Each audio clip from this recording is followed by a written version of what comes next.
Seja muito bem-vindo a mais um GRI Woman Interviews. Esse é um espaço dedicado para entrevistas com as líderes do mercado imobiliário. Eu sou a Patrícia Frasato, diretora sênior do GR Clube e idealizadora do GRI Woman in Real Estate Brasil Committee. Já sei que você reparou no cenário, né? Hoje é a nossa primeira entrevista aqui em parceria com a Gran Cru. E claro, para celebrar e estrear essa parceria comigo, convido então a Gabriela Gregori, Senior Valuation Manager da CBRE, para celebrar esse momento conosco. Cheers! Obrigada pelo convite, Patrícia GRI, por essa entrevista. Para começar, vamos falar de plano diretor. Só para a gente relembrar, o plano diretor estratégico de São Paulo, conforme o cronograma inicial, deveria ter sido revisto no ano passado, mas a pedido da Prefeitura, o prazo foi estendido para julho deste ano. Em junho, novamente, a Câmara ampliou a entrega das propostas para dezembro. Você concorda com essa extensão dos prazos e quais os prós e contras nesse sentido? Infelizmente não. Esse prazo foi novamente prorrogado e quem perde é o mercado. Então a Prefeitura pediu mais tempo para que os debates fossem concluídos, mas na verdade o mercado imobiliário deixa de investir no setor. Essa incerteza de revisão e o que será revisto deixa um planejamento incerto por parte dos incorporadores, dos investidores e todos que atuam diretamente nesse mercado. Então, de fato, isso é um ponto contra a gente, contra o mercado imobiliário. Um único ponto a favor, eu diria, o que é pró essa nova extensão do prazo, é que a gente vai ter mais tempo para fazer um diagnóstico, como a Prefeitura já fez e já lançou recentemente no site da gestão urbana, em que ela mostra os erros e os acertos, não assim exatamente, né, com essas palavras, mas ela mostra como tem sido a lei nos últimos anos de vigência. Então, de fato, o único ponto a favor é que você vai ter mais tempo para analisar tudo que o mercado vem produzindo. Mas a cidade perde muito, não só o nosso mercado, porque ela deixa de receber novos empreendimentos, ela deixa de receber investimentos, então São Paulo que perde com essa extensão. E efetivamente em relação ao conteúdo de PDE, quais as mudanças mais necessárias e urgentes para a cidade? Olha, Patrícia, dá para a gente falar muita coisa aqui, né? Na verdade, tem um ponto que foi muito polêmico já durante as discussões da própria lei, ainda quando projeto de lei, que é a questão da doação obrigatória, né, em terrenos de grande porte. Existe uma obrigatoriedade no PDE que determina que terrenos acima de uma metragem grande, para receber um novo empreendimento imobiliário, ela tenha que doar uma grande parcela de sua área para a municipalidade. E isso impacta diretamente grandes áreas, novos desenvolvimentos, novas regiões que poderiam ser beneficiadas de um grande shopping, por exemplo, um grande complexo imobiliário multiuso, ou então um grande complexo comercial, em que a cidade deixa de receber. Então, essa obrigatoriedade da doação de área em grandes terrenos acabou que impediu o desenvolvimento desse tipo de empreendimento, que são os empreendimentos de grande porte. Então, eu destacaria esse como o primeiro ponto. O segundo ponto que eu destacaria diz respeito ao aproveitamento dos terrenos dentro de São Paulo. A grande novidade com o PDE em 2014 e depois com a Lei de Zoneamento em 2016 foram as chamadas Zonas de Eixo de Estruturação Urbana, ZEUS. Essas zonas basicamente receberam um incentivo ao adensamento construtivo nessas áreas e populacional também, em regiões onde você já tem um transporte público ali instalado.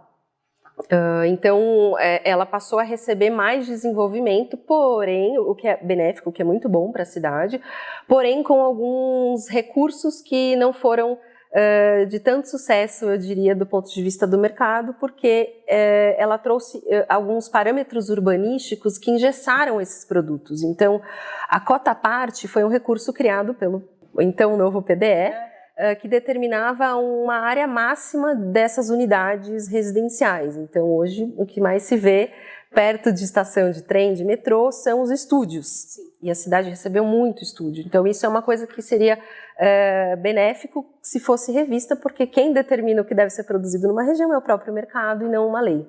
Como terceiro ponto, eu destacaria os gabaritos de altura, porque essas zonas de estruturação que eu citei, as ZEUS, elas são uma porção muito pequena do território, elas ocupam 6% do território na cidade de São Paulo.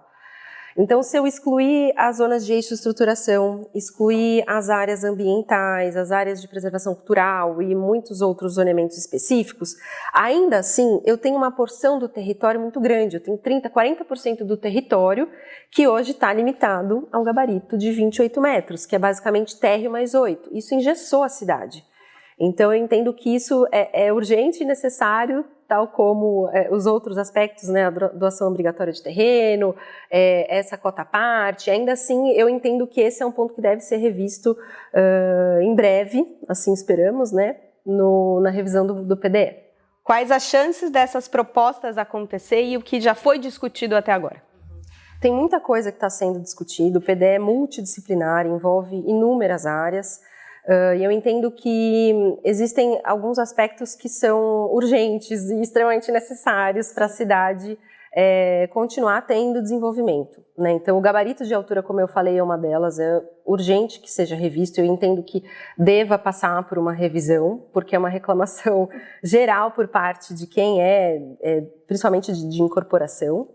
E tem um outro ponto que é uma reclamação geral também, independente do segmento do incorporador, né, seja residencial, não residencial, misto, é o cálculo da outorga onerosa. Hoje, tanto o título de CEPAC como outorga onerosa, que é o mecanismo que a prefeitura dá para você chegar ao potencial máximo do terreno, esses dois recursos hoje estão caríssimos em São Paulo e acaba muitas vezes inviabilizando alguns novos desenvolvimentos. Então, um terreno você tem um potencial básico, para você alcançar um potencial máximo você pode fazer uso desse recurso adicional através do pagamento de outorga onerosa. Em zona mista, muitas vezes o pagamento da outorga onerosa para se alcançar o potencial máximo acaba inviabilizando o projeto, porque o custo dessa outorga é tão alto que não faz sentido o incorporador desenvolver o máximo do potencial daquele imóvel. Até porque, além de não fechar conta, pode encarecer muito para o consumidor final, né? E não é isso, na verdade, que o mercado quer. Ele quer produzir, vender e continuar o ciclo, né? É importante lembrar que, paralelamente ao PDE, existem as leis das operações urbanas, que são leis importantes para o desenvolvimento imobiliário da cidade. E são regiões que, assim como as zonas de eixo-estruturação, também tem infraestrutura, também tem transporte público, também tem uma série de serviços já instalados e que faz sentido que você desenvolva e reveja também essas leis. Então, eu entendo que, paralelamente à revisão do PDE, é preciso dar atenção também para as leis de operação urbana, principalmente no que diz respeito aos estoques de metros quadrados e os estoques de títulos de CEPAC, porque nas duas principais operações urbanas da cidade, esses estoques se esgotaram, mas são regiões que ainda podem receber mais desenvolvimento, então vale a pena pensar nisso também como revisão. Excelente. E para fechar, a última pergunta. Recentemente, o prefeito Ricardo Nunes sancionou o projeto de intervenção urbana setor central, mas o Ministério Público ajuizou a ação civil pública para suspender sua implementação. O principal argumento é que o PIL deve caminhar lado a lado com o novo PDE. Qual a sua opinião e o que fazer para recuperar o centro da cidade? Essa é uma pergunta difícil, mas que faz todo sentido que caminhe em paralelo, né? Afinal, Sim. O plano diretor é uma lei macro, é uma lei interdisciplinar, que envolve inúmeras áreas, envolve não só o desenvolvimento urbanístico, como também o fomento à economia, ações de segurança, envolve inúmeras áreas. E é importante, sim, que seja paralelo à revisão do plano diretor, até porque se tem uma região da cidade que merece total atenção, é o nosso centro, é onde está a história, o berço de São Paulo. Então é necessário, sim, que elas caminhem em paralelo. Né, ao meu ver, é necessário uma política social importante para essa região, que infelizmente é dominada pela criminalidade, por população em situação vulnerável. E para que o incorporador, o investidor olhe para o centro, é necessário que o ambiente esteja propício a novos desenvolvimentos, né, com menos criminalidade e mais segurança. Então, sem dúvida, um artifício que poderia ser empregado na revisão do PDE seria através do potencial construtivo adicional, né? De repente tornar esse potencial adicional isento de outorga, será que isso não atrairia o investidor para o centro?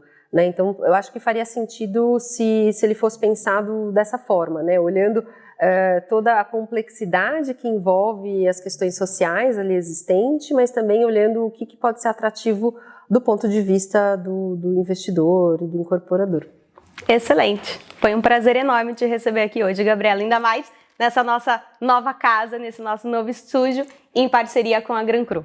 Obrigada, eu que agradeço o convite, é um prazer sempre estar nos eventos do GRI. Que bom! Para você que nos assiste em casa, já sabe, né? Não esquece de curtir esse vídeo, se inscrever nas nossas redes sociais e, claro, ativar o sininho para saber das novidades. Te vejo no próximo vídeo. Um abraço!